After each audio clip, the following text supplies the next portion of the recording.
Wednesday, April 25th, 2001,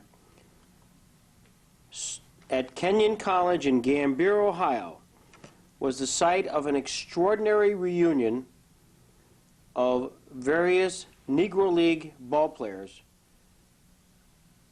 who recalled the baseball integration struggles they encountered.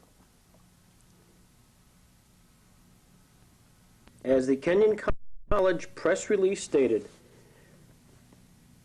it is easy to forget that the national pastime was once a dramatic chapter in the greater and often grimmer American story of segregation and the struggle for racial equality.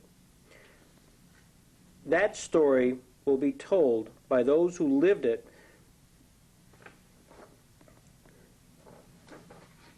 It turned out to be an extraordinary opportunity to hear firsthand about segregated baseball in segregated America and about the courage that was needed to change the game and in the process to help change the country. Among those who participated was Larry Doby, who was the second person to integrate professional baseball after Jackie Robinson. In fact, Larry Doby followed Robinson by only 11 weeks, but he would be put up with the same slurs and humiliation. At this event, Larry Doby was 76 and was the league leading hitter with the Negro League Newark Eagles in 1947 when Indians owner Bill Veeck, parenthetically a Kenyon alumnus, hired him as a second baseman. Also in attendance was Joe Black, who was 77 at the time of this gathering, and in 1952 had a sensational rookie year with the Brooklyn Dodgers, compiling a 15-4 record and helping the team win the National League pennant. He was the Dodgers' starting pitcher in the opening game of the World Series, and the team's 4-2 victory over the Yankees made Black the first African-American pitcher to win a series game. Slick Surratt played for the Negro League Kansas City Monarchs from 1949 to 1951, a franchise which was considered by many as the finest in black baseball history. Slick Surratt appeared as a commentator in Ken Burns' famous documentary film, Baseball. In addition, Commissioner Fay Vincent joined the group, and he was in fact the organizer of the event, feeling very, very strongly about the importance of presenting this piece of Americana to the students at Kenyon College.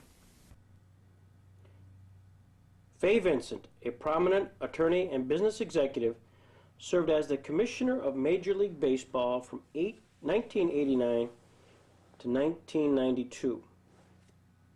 An avid fan with a scholarly cast of mind, Vincent presided over baseball during a period of turmoil and conflict. In just 5 months as Deputy Commissioner and then 3 years as Commissioner, he handled crises ranging from the Pete Rose gambling investigation to the temporary ousting of George Steinbrenner to a World Series disrupted by an earthquake to financial and political struggles with team owners. Through it all, he won admiration for his integrity and sense of perspective. I was pleased that Commissioner Vincent granted me an interview on April 25th, 2001.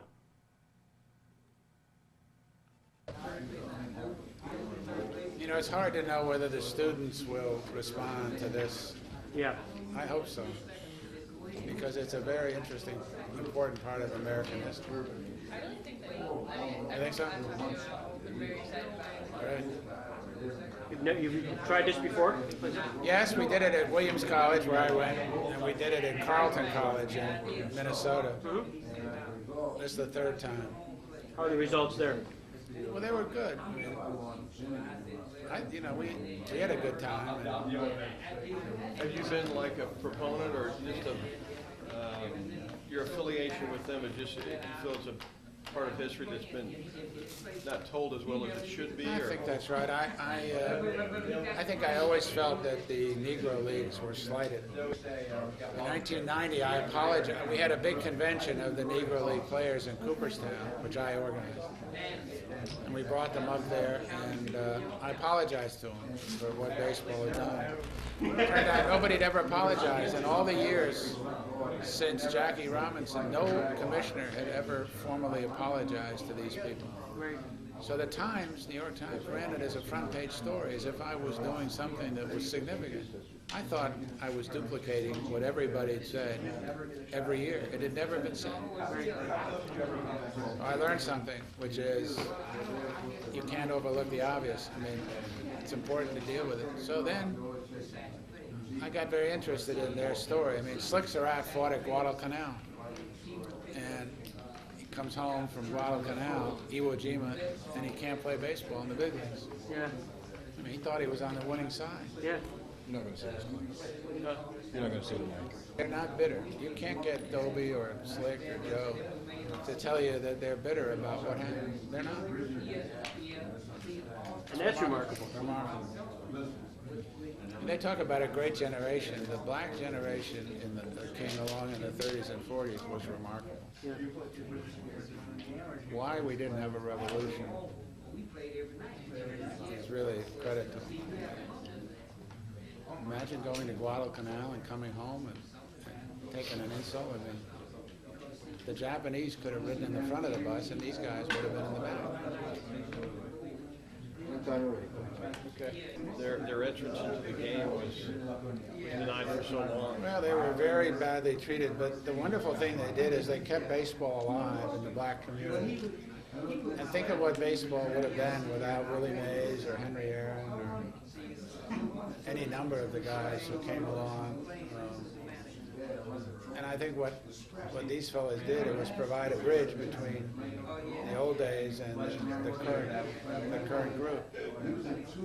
And I think the current players owe these guys a lot, because the baseball tradition in the black community has been strong. And a lot of them are doing very well, but they don't realize that Jackie Robinson and Larry Doby took a lot of bad treatment in order to break that ground. These are wonderful human beings. They're repositories of a great part of American history. And I think for a little liberal arts school in the country like this, and the one I went to, Williams, it's important for the kids to see and hear what their lives were all about. You cited as in the case of Slick, who fought a war for us, and yet, give me your take on. Well, Slick fought at Guadalcanal and Iwo Jima, and he came home and he couldn't play baseball in the big leagues because he was black. And I used to say the German prisoners of war rode in the front of the train, and the black soldiers rode in the back. It was a bad part of American history, and I think the great credit that I give to these guys is they're not bitter, they're not angry. They realize it was a terrible part of American history. They couldn't do anything about it. But they don't hate people for what they went through. They're happy they got through it, and they're delighted to be here and be able to talk about it, but you won't hear any bitterness. You felt strongly enough in 1990, you said, to make a formal, explain that formal apology. In 1990, I brought about, Joe Garaggio, who deserves a lot of the credit, and I brought about 75 Negro League alumni to Cooperstown, and we honored them at the Hall of Fame. And we had their wives. It was a very special event for them. Nobody had ever done that before. And in the course of the dinner, when I spoke, I apologized to them for the way they had been treated. And I thought I was repeating something that had been said many times before. Claire Smith, who was here, was at the dinner, and she wrote the story, and the Times printed it on the front page because nobody had ever apologized. So I realized that there were lots of things that were being overlooked. Left unsaid. And I think it's important to say them. And these guys, Joe Black's 77, it's important for kids to hear what they went through. It wasn't easy. Your bio said it pretty well that when you presided over baseball, it was a roller coaster ride. Pete Rose issue? No, I think Pete Rose bet on baseball. I think Bart Giamatti was right. He entered into an agreement with him in which he left baseball. You have to remember that agreement, and the lawyers here will appreciate that. The agreement says Pete Rose neither admits or denies that he bet on Major League Baseball. Well, it's that or denies that he keeps forgetting. We wouldn't have signed an agreement with him in which he didn't admit it. We let him stand mute, but he immediately started denying it. The issue is not about Pete Rose. The issue is how do you keep baseball in good shape? How do you provide a deterrent against betting? If you only say to people, look, if you're a 200 hitter and you bet on baseball, you're out for life. But if you're a 350 hitter, you can come back because you are a Hall of Famer. There's something wrong about that. Pete Rose should apologize. He should talk to baseball about what he can do to help baseball. And then he might get reinstated. As long as he sees it in terms of baseball owes him something, I don't think he'll be reinstated. How about George Steinbrenner? Disciplined the boss?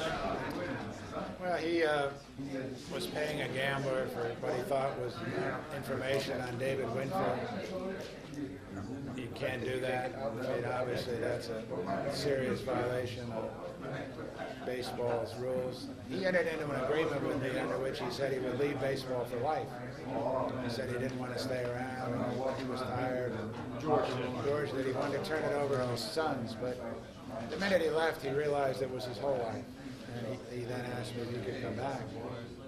And after a while, I let him back. I think he's changed. We all have.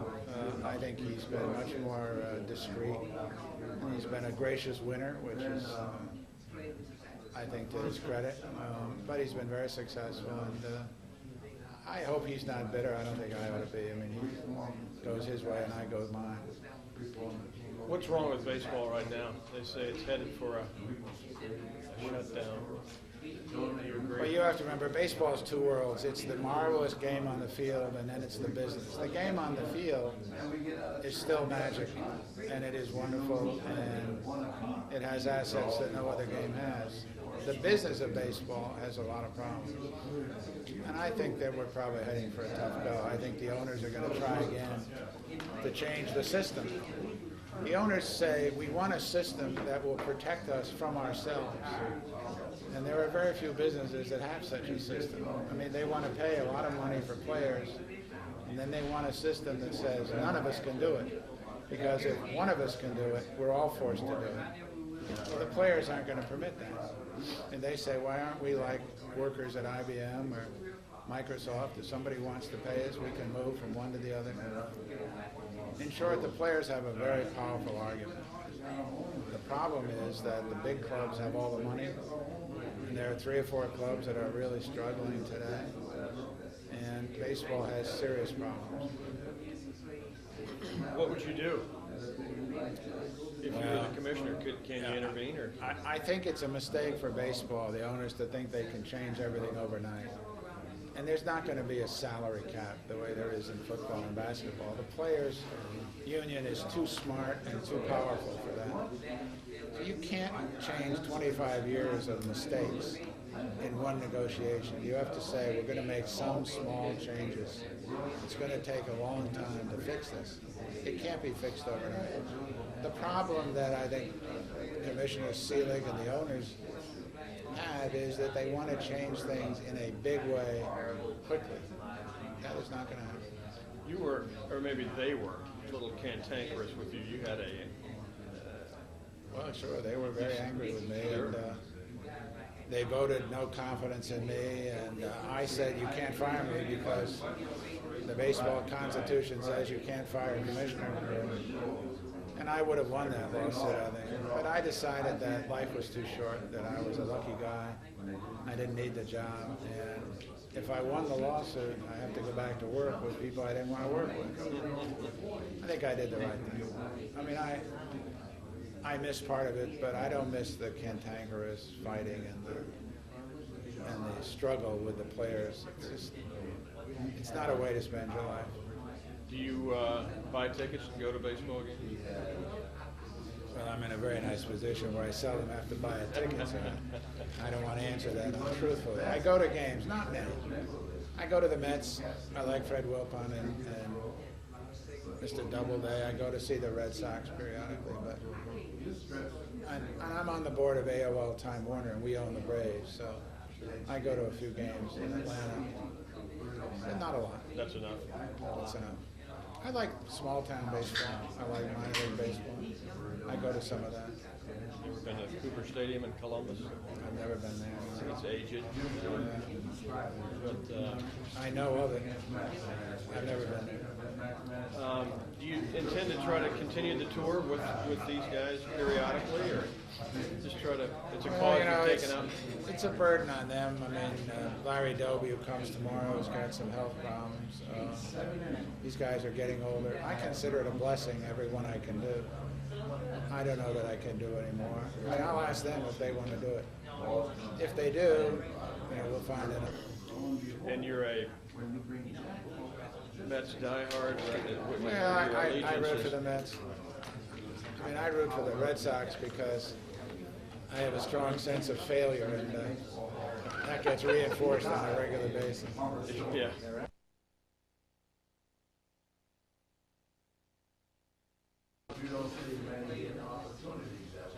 You miss it?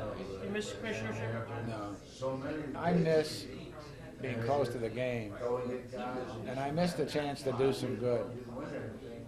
This umpire scandal is outrageous, and I would have fixed that. But no, I don't miss the fighting and the really acerbic, sort of bitter way in which people deal with one another. I'm a lucky guy. I don't have to work, and I love baseball, and I tried hard, but I don't miss it. Being on the board of Time Warner, AOL Time Warner, do you find that the baseball part of that ever finds its way into the boardroom? No. Last night I went to HBO has a movie that they're going to show on Maris and Mantle. It's called 61 with the asterisk. I went because I took the asterisk off. But that's about as close as, it was a Time Warner event. Very rarely. It doesn't come up. I ran Columbia Pictures for a while. That comes up. I mean, the business part of the entertainment business comes up, but not the baseball. This may sound like a stupid question, but Fay Vincent is giving a talk. Do they ask you about your baseball, or do they ask you about your Columbia days? You've had such a varied career, exceedingly successful in a lot of areas. What do most people want to talk to you about? Baseball. 99%. They don't focus on the movies. If it comes up, they'll ask me about what were your favorite movies that you made, but most of it's baseball.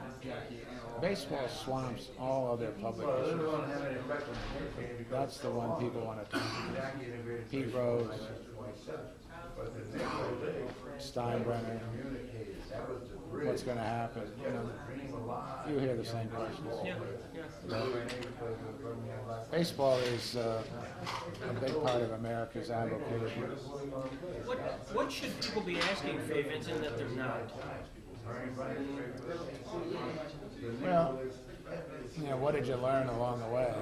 What's the distilled? What are the lessons? Can you answer that question? Off the top of my head, it's hard, but I would say three things. One is that I learned that the old virtues, the classic virtues of being straight and worrying about issues of character, those are still very important. And you lose sight of that as you go along. You think they're classic because they stand all the tests of time. Are you optimistic about where baseball's headed? In the long term, very. In the short term, no. In the short term, there's real trouble. There aren't many guys like these guys playing the game today. There are that some. I see. But There are some. There's some wonderful people in baseball, and there always are. It's just that they get swamped by all the baloney. Paul O'Neill, the Yankee outfielder, is a really classy guy. And I don't know most of the current ones, but there are a fair number. well, they're Harold Reynolds, who's now a television guy, played at Seattle, was always a classy kid. And it's not surprising that he's doing very well in television sports. are there some things that baseball could learn from the NBA? Not much. I think the NBA is doomed. I personally, I don't think. Oh, in the negative sense, yes, I think that's right. Well, I think for a variety of reasons. The players have started to take themselves so seriously with all that chest thumping, and the league has let them get away with it. And baseball's got to worry about that. I mean, Joe DiMaggio never hesitated at home plate and watched the ball go over the fence. Nor did Ted Williams. Nobody would. They would have thought that was insulting the pitcher and was demeaning. They're right. And baseball's got to get back to some. It's very hard because the young kids won't listen to anybody. And why should they? Nobody's in a position to threaten them. They have all the money in the world. They're very well respected, whatever they do. And there's no sense of sort of public disgust. I mean, if the President of the United States can do what he did, the baseball players they don't do anything like that.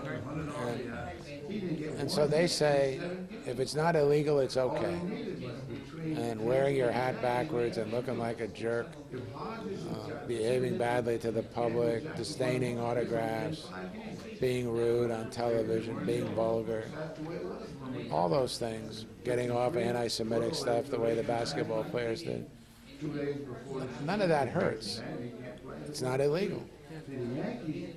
Now, I think Ward's going to find out pretty bad. People aren't going to be happy with that. And it's getting more and more expensive. Cleveland just lost their streak of consecutive sellouts, and it doesn't look real good in the short term, maybe. But well, I think the real short-term problem is that baseball has two camps, the players and the owners. Until they get together and work on something, it's like a faculty and administration of a college. If they're at war, the college is going to get hurt. And the great colleges somehow figure out a way to get them to think in common terms. The players have to become owners. You know that every American business has figured out a way to make the workers into shareholders. Until the players own some of baseball, really own it, there's going to be trouble. 25 years from now, the players will own a big piece of the game because they have to. It's the only way to get peace. And then they may work towards some sort of common goal. The commissioner has no moral leadership over the players because they view him as a labor leader for the owners. It's a bad situation. And you've got the factor of the agents and their involvement today, and I think that's a very big problem. Yeah, that's a terrible problem.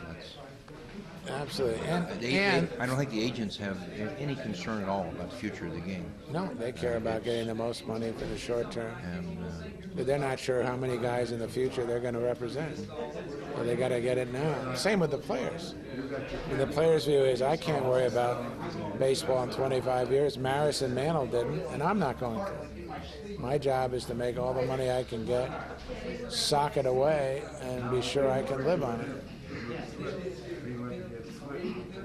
Being the chief lawyer at Mark Giamatti's office and having kind of supervised the investigation of the Pete Rose affair, and of course deal with it after Giamatti's death, If Pete Rose came up to you today and said, Mr. Vincent, I am really sorry for what I did, could you personally forgive him and reinstate him?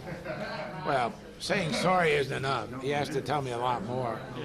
But assuming he comes clean and then helps to straighten out the problem with gambling in baseball, that is the perception that it's not a big deal. Yes, I think his only route back is that route. There's some reason why he can't come clean, and I don't know what it is. It may be that he's got a lot of extenuating stories that he have to tell. I think it smacks of other law enforcement problems.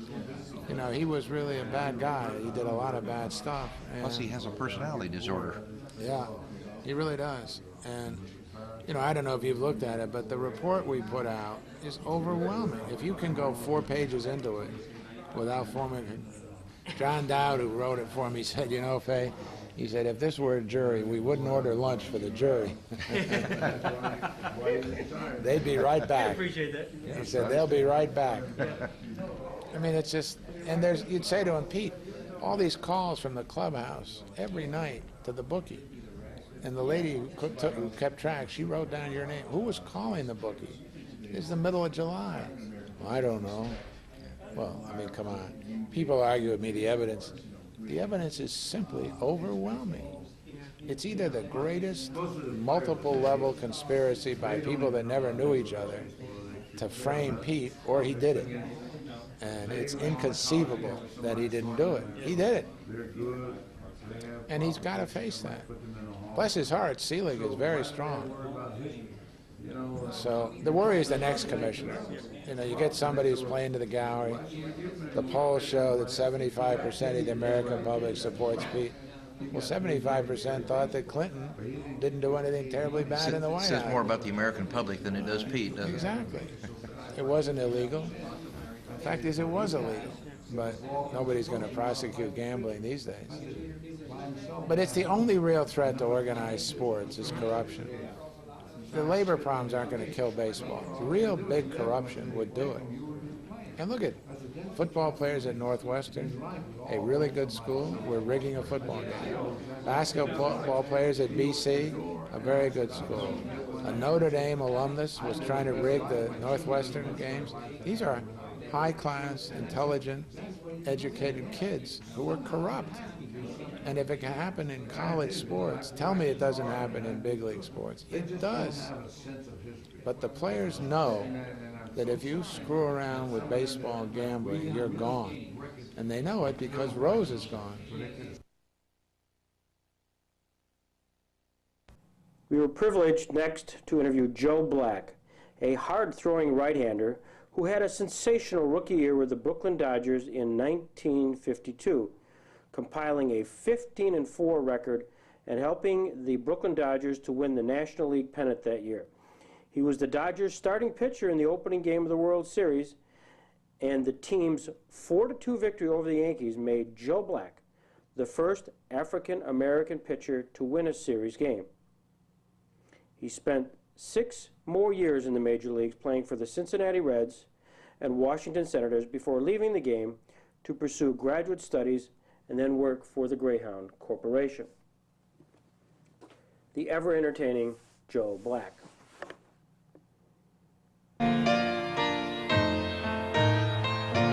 They were young men who had grown up during the Depression in cities all across America. When they came together in Brooklyn, they were forced to grow up in a hurry, for they were all part of the Jackie Robinson Brooklyn Dodgers, the first and most thoroughly integrated team in Major League Baseball. Hate was a persistent threat, but they banded together and won pennants and World Series, and most of all, hearts. They were a neighborhood team that became a national issue, and their spirit leaped from the field into the grandstand and affected us all.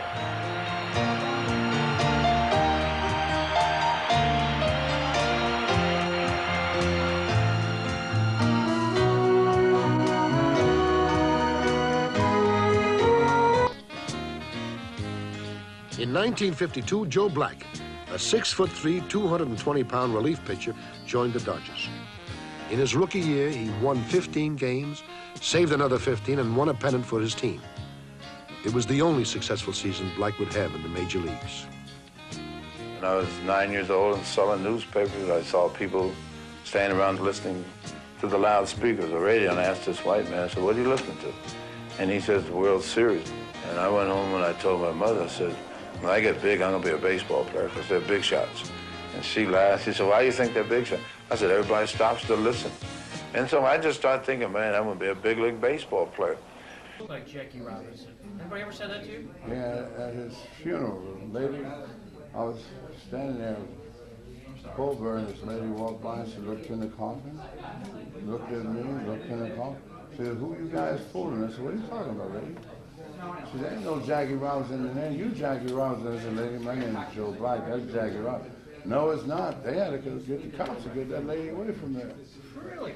Worse, it had me a little nervous. yeah. You started off with,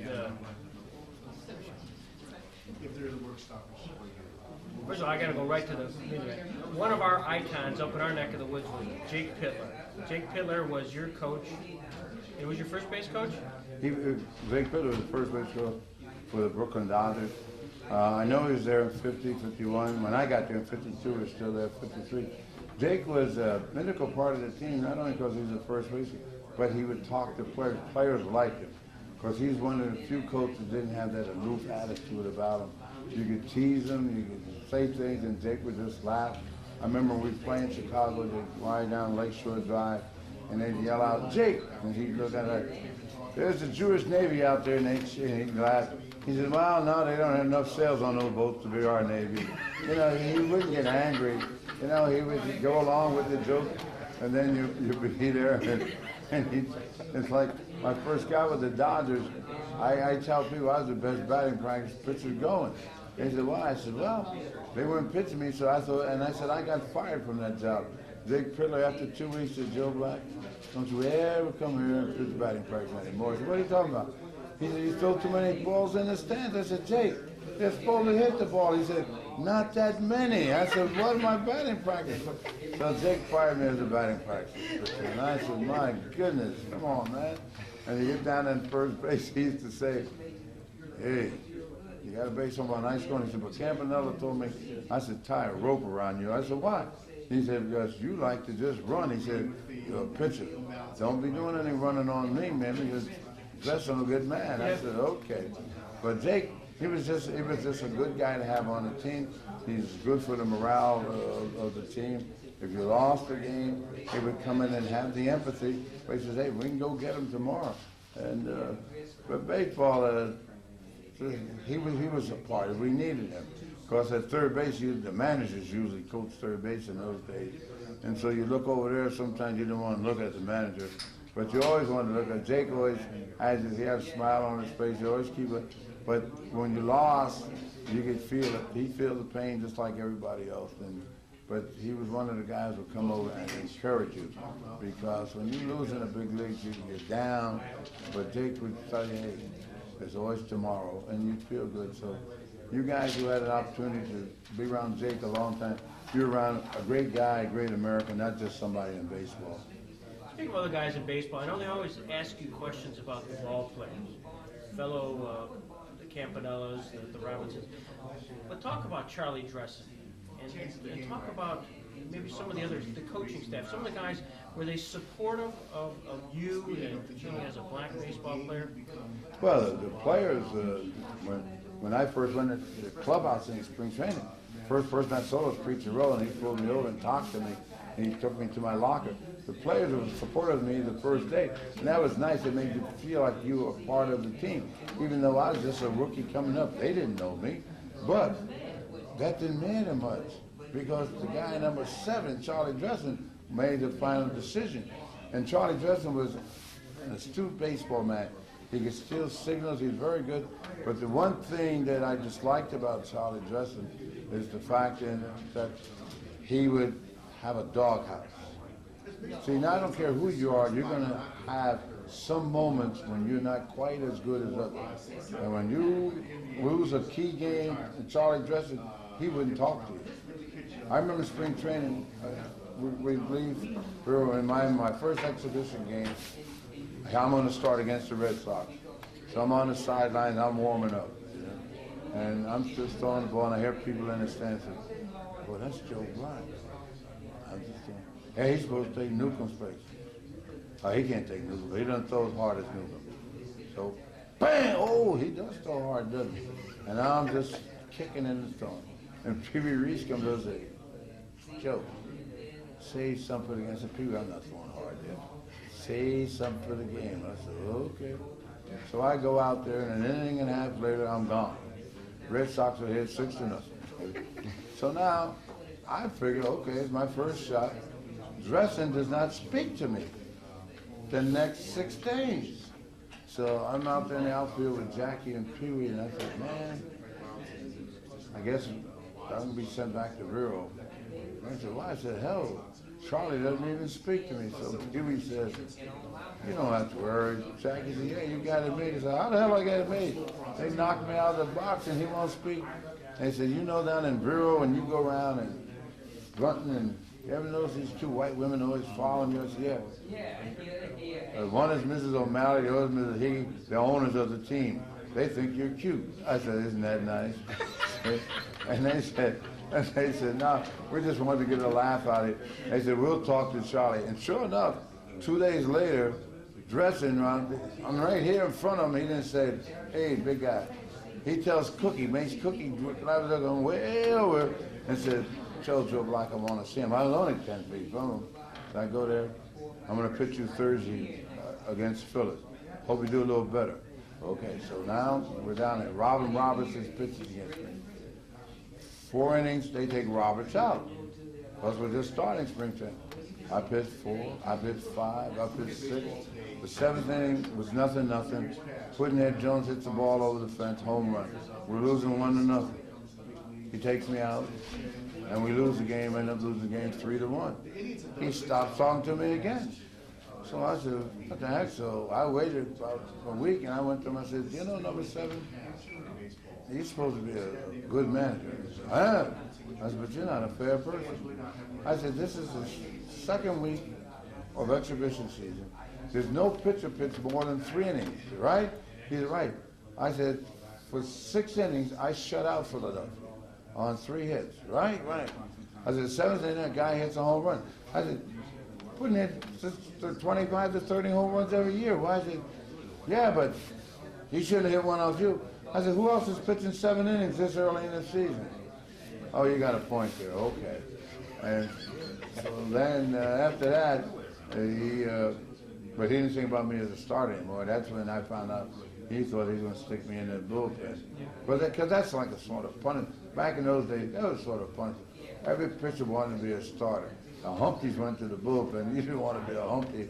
But hey, a Humpty in the big leagues is better than being a starter in the minors. That's right. So I liked it. You had a tough lineup to break into as far as this 4 starting pitchers, right? Well, pitching, you had Preacher Road, you had Erskine, you had Lowe, you had Labine, and then you had Rutherford try to get in, Ben Wade tried to get in, Chris Van Kuyk tried to get in, Clyde King was down in the bullpen. Ranker, he was already in Charlie's doghouse because of the home run in 51, and so I'm just there, right? I would. Let me stop for a second. You brought that up, 1951, Bobby Thompson's home run off Ralph Franca. You come on to the team as a rookie in 1952. Right. What's the mood on the team? The team had the determination that they were going to prove that they were the best team in 1951 as well as 52. I felt sorry for Branca because I could see the way that they were treating him. Players had forgiven him, but the manager hadn't quite forgiven him. He didn't do things that, if you were Branca, that would make you feel that you're still part of my team. He made you feel, the way I saw it, he was making Ralph feel like he was being tolerated rather than being a part of the pitching staff. Having read the recent articles in the Wall Street Journal about the stealing of the signs, does that cause... You mean from scoreboards and things? You didn't need that. Charlie Dresden would sit on the bench. I remember I'd be out pitching, you hear, and I'd look in the dugout, And I said, and Campy started giving a signal, I'd shake my head. The camper would give me a high fastball, because Charlie has stolen something. We bust the ball up in there, and pick a guy off at first base, or pick a guy, he could steal those signs. Guys were always doing it. And like hitters, like the catchers today, they're busy looking at the management. Hitters will be up like this, and peripheral vision, they're trying to wait to see if they can see the catchers slapping them, and they would adjust their feet. So people are always trying to steal. Like Clem Levine, when he used to pitch, he would come up like this with a fastball, and he would turn his wrist on a curve.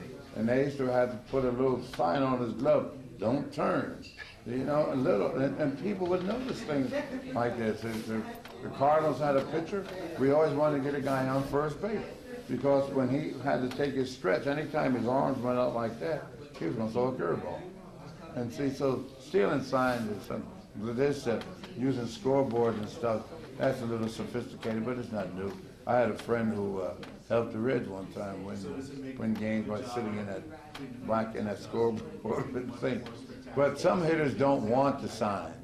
You see, because they said, if you tell me it's a curve, and I'm up there, and that ball doesn't curve, it's going to knock the daylights out of me.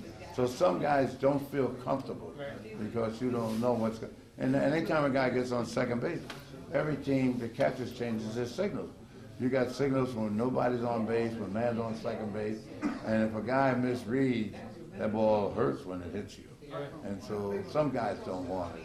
Very few guys really hit a home run when they know that ball's coming. Some do, but it doesn't happen that often. Well, that's the point. You still, no matter how much you're stealing signs, you still, the ball is being pitched, and the guy has to hit it. You got to hit it. And if you're not 100% certain, you're not hitting that ball with all your body. Half your body is back out, and the arms is up there. So it'll win some games, but it's not that. It's not that important. You know, so when you're losing, you look for any excuse. You know, well, if they've been stealing signs, they wouldn't make all those hits. Well, if you know they're stealing signs, just change it. If the guy thinks a curveball, bust it inside on him. When that ball almost hits him in the ribs or on his head, he won't guess those pitches anymore. So it's a simple thing. You have a defense, because if you know that they're stealing signs, it's okay. We're going to be just the opposite. Let them stand up there. It'll make a big difference. Was there a player that owned you and you just couldn't get out to save yourself? My first year, when I call myself a one-year wonder. When I saw that I had a successful year in the major league, in my rookie year, Joe Garagiola was of Pittsburgh. The man hit 240, but he must have hit 400 off him. I could strike Kiner out and Metcalf out, and he'd come up and hit a line drive. One time, I asked Campy, I said, you telling this man what I'm throwing? Everybody else on the team was striking him out like he was a bass drum. Boom, boom. I'd go up there, whang, there was a hard line drive. I said, okay. But I guess those things happen. So he wore me out that year. You surprised Rookie of the Year, 15-4, I believe you were. Yeah, as a relief pitcher. As a relief pitcher, and then you come into Game 1 World Series and they want you to start. What was the background behind that? Well, see, when the Yankees and the Dodgers played, you played 7 games, 7 days. So Dresden needed a guy strong enough to pitch 3 games in 7 days, which means you pitch every 3rd day. So Erskine he didn't think was strong enough. He didn't think Rowe was strong enough. He didn't think Lowe's or Levine. He said, you're the strongest pitcher I've got. He said, so I'm going to start you against Boston. So I pitched against Boston the week before the season ended. I beat them and that clinched the pennant for it. And then he never said anything else. And so then we're warming up for the World Series at Yankee Stadium. And I'm in the outfield, my sweat jacket is running. And he whistled. That was his thing. He didn't call you. And he said, go in there and take the jacket off and come throw a few. And I was on the sideline throwing a few pitches, just like you're sitting here. Oh, the reporter there, he said, let me see the express, so I let one go. He said, that's my pitcher. And that's how I knew I was going to start the World Series. That day? Yeah. Were you nervous? No. It was another baseball game. See, the thing, a reporter from the New York Daily News, some of the Yankees outside in the stands watching us work out. he wanted a picture of me walking past the Yankees. And as I was walking, and I got the picture home, you heard a guy say, "Here he comes, man, you don't want to be in that picture." And you'll see guys ducking their head, and they want to be in the picture. Now Turner, the pitching coach, he's looking straight at me. Clint Courtney is looking. Rashi is sort of halfway ducking. I got the picture home. And so when I saw it in the big paper the next day, Joe Black walking past Yankee, and we'll start, and I saw them. I said, okay, tomorrow I'll give them a reason to duck. And I was just more determined than ever that I was going to try to win that game. I don't care what happened, I won't make them say, I wish I was looking at him now. Yeah. See, but that picture it annoyed me. I said, what the heck? Yeah, I said, the reporter wanted the picture. I said, but they wouldn't let me know what they thought, so I was fortunate enough. We hit 4 home runs and they hit 2, so I beat them 4-2. And then I lost the next game. I came out 1-0 in the 8th inning. Rutherford came up a run. Then the 7th game, I had been really dominating Nano, and I missed my spot by 3 inches, and they hit the home run. Put them ahead 3-2 in Game 7. And in his book, Mano says his most satisfying home run, right? The fool only had 500 something. Was that one he hit off me? I said, I saw him. I said, man, 500 something. You hit the facade in Yankee Stadium. This is not this modern Yankee Stadium. This is when that was back further. I said, no, but Babe Ruth didn't do that. You hit one in Griffith Stadium. When it left, it was 550 feet. And this little 335 feet home run over short right field was, he said, because no one ever dominated me like that. He said, man, I didn't like batting against you. Every time you boom, I'd strike out. He said, you know, if I get 2 strikes, I'd bunt. I wasn't going to let you keep striking me out. He said, when I hit that ball over the fence, he said, I was trotting around, I said, I got him. I got him. I said, you did. And so they went 4-2. But he got the home run at the right time and made him the winner. And you don't mind, he's hit a few of some other folks, but I just had my fun after when I was a kid. I had a dream I was going to play in the World Series.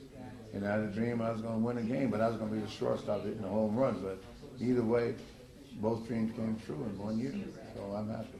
Did you get a sense that first game of the World Series that you were the first black pitcher? No. I wasn't the first. I was the first to win. Satchel Paige relieved for the Cleveland in 48. Newcomb pitched in 49. Henrik hit a home run off him and beat him 1-0. And then he lost the game in 49. And then 51, did Ruben Gomez? I don't think it was the Giants. But then when I came along, it wasn't that many picks again. So I was the first one to win one. Did anybody make any note of that at that time in the papers? Was that of any I kind? don't think so. No, I wasn't a big superstar. If I'd been a big superstar, sure. Maybe done something. I was just another guy. Even now, there's no note of it. See, sometimes some of the superstars, the Hall of Famers, get angry when somebody will put in there, especially the black guy. He's the first black pitcher to start 3 games in 1 World Series. And they'll say, oh, no, man, Bob Gibson did it. And they said, that's not what he's talking about. 3 games in 7 days. How could they do it in 3 games in 7 days? And I said, there wasn't a travel day. That really hurt me. You know. But I tell them, you don't have to be a Hall of Famer to win a game. What's your highlight? Standing at attention before the first game of the World Series in '52. Listen to Gladys Gooding singing the national anthem and look at third base, see the Yankees and all the white faces, and I look at first base, I see Charlie Dresden, Jackie Robinson, P.B. Reese, Duke Snyder, Roy Campanella, and I say, thank God for the United States. We do have a chance to make a dream come true, because here I am in my World Series, and that was it. The winning the game was anticlimactic, just the fact my boyhood dream had come true, that was it. Biggest disappointment? I didn't last long. I didn't. Newcomb had told me in '52, he said, you're going to have a hell of a year. He said, next year, don't let them mess with you. So now you go to spring training between a rock and a hard place. Joe, last year you had a hell of a year. We're going to make you a great pitcher. Now, if you say, hey, man, let me do my thing, they're going to say you're big-headed. So now you start listening to these fools. And before you know it, you don't remember how to pitch. They were saying, you know, if you don't learn this pitch, so they had me stepping here. I mean, then after like 2 weeks, they said it's not working out. Go back to your old way. This is 900 years later. I still don't know what my old way was. I asked Pee Wee, I said, Pee Wee, Pee-wee said, Luce, look like you used to tiptoe when you'd wind up. I asked Jackie. Jackie said, look like I used to hunch my shoulder. Kevin L said, it looked like I used to turn my back more. And I'm out there still trying to play. When all I had to do was say, the first year nobody but let me do my thing, where I just used to just go out and get a catcher and let him sit there and throw 20 pitches in one spot. The next day, come over this spot until I could throw as hard as I can without aiming and let that ball go. I didn't do any of that. I'm doing all this and this. And guys, I mean, you know, you hate to go out there. I dreaded going out there. I said, these little guys are beating up on me. I mean, you had no confidence. It's like going to war without a gun.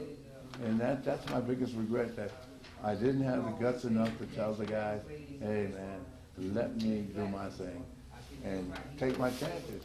And once they start beating on you, and once when I got to Cincinnati, I had gotten some of my self-confidence back. But there, Bertie only used me when we played the Dodgers, the Giants, and the Cardinals. I knew I was going to pitch. When we played other teams, I didn't. And so I didn't have that feeling as a part of the team. I was with Brooklyn, and so when I split the humerus in my arm, I said, that's it. I had surgery, I just quit. I didn't want to quit, because I envisioned playing at least 9 years, but hey, I'll take what I have and be happy. If we can, yeah. Sure. Thank you Thank so you. much. My pleasure. You take care of yourself. I shall, thank you.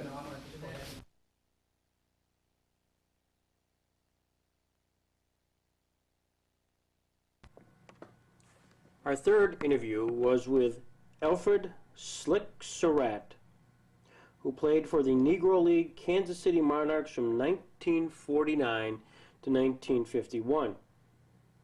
Considered by some to be the greatest franchise in black baseball history, the Monarchs played from 1915 to 1960, becoming the Negro League's most successful team both on the field and in the box office. Slick Surratt, who played with the likes of Satchel Paige, also appeared as a commentator in Ken Burns' famous documentary film Baseball.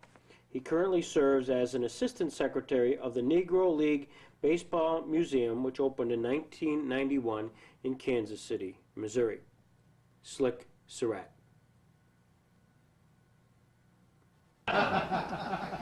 Hey, Slick, tell them the story about the pitchers. When I first met you, said the thing you noticed about the big league pitchers, they fall off the mound when they finish their windup. When a man come up there to hit the ball, everybody would have been bunting. Because Come right out of the way. and that's right, because he can't come from over here and get the ball and then throw somebody out, especially somebody that can run. And see, and then we had some race horses. Yes, sir. See, So if a guy finished with his foot yeah. over there, you bumped the other way. Oh yeah, you bumped the other way. No. See, that's the reason a lot of even early wins says, how come y'all bunt the ball the way we go off? I said, you know we ain't gonna bunt it towards you. I said, you know, and it makes sense. Yeah, but you could bunt. Oh yeah, see now that was one thing that we practiced to do ourselves. See, you wanted to stay. I mean, well, see, the competition was so great over in the Black League. See, I mean, everybody wanted to play, and see, and we picked up the most of our ball players. See, when you come into town, you never know when you was gonna get a bus ticket home, because if there's some guy there in this town that could play ball good, well, hey, you got to go. See, when we picked up Ernie Banks, see the Cardinals, they scout. He got fired. He said Ernie couldn't hit the curve ball and he couldn't go in the hole. And hey, he hit. Hit a lot of curveballs. Yeah, he sure did, Judge. You better believe it. Can we bug you for one more photo here? Okay, all If you right. want to come right over here, this gentleman's gonna. The journey back show.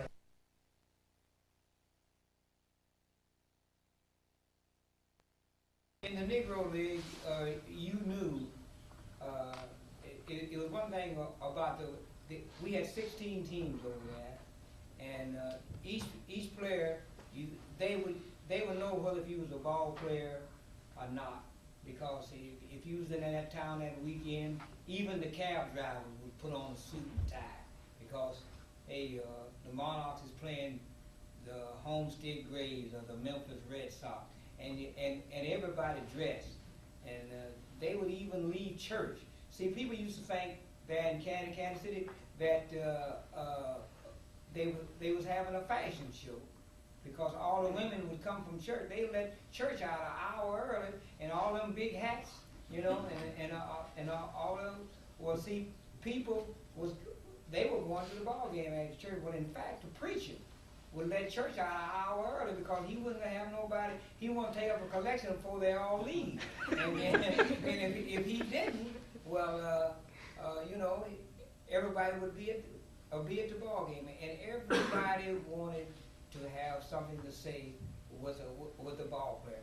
Now, me myself, I didn't drink or smoke, but I had more drinks on the bar, and all the other ball players are some of my guys that I know that say, take all the drinks they want to buy you because I'm here and I'll drink them. So, you know, that was it. And it made me feel good, and the guys would say, well,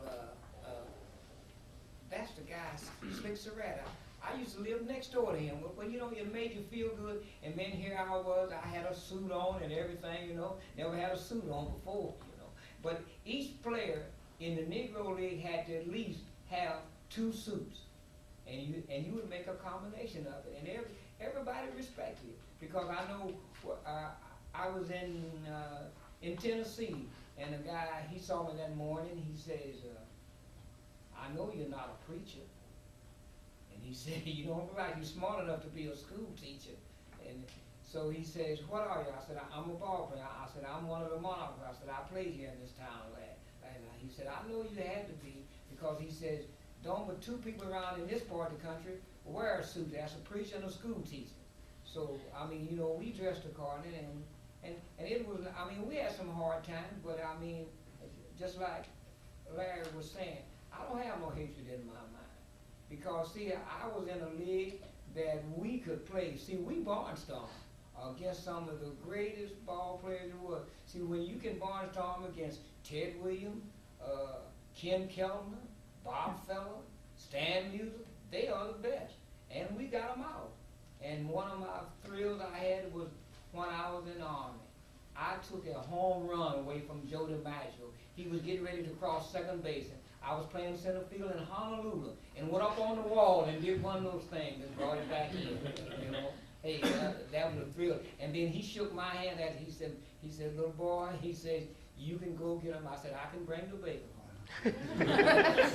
Tell them about the way the game was played, the way you would deal with pitchers who fell off the mound, and the level of skill. See, well, Joe and Larry, they can witness this too.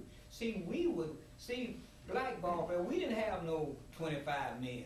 See, the less men you had, when in black baseball, the more money you got. Because if Larry pitched tonight, tomorrow night, he'll go play shortstop of the outfield.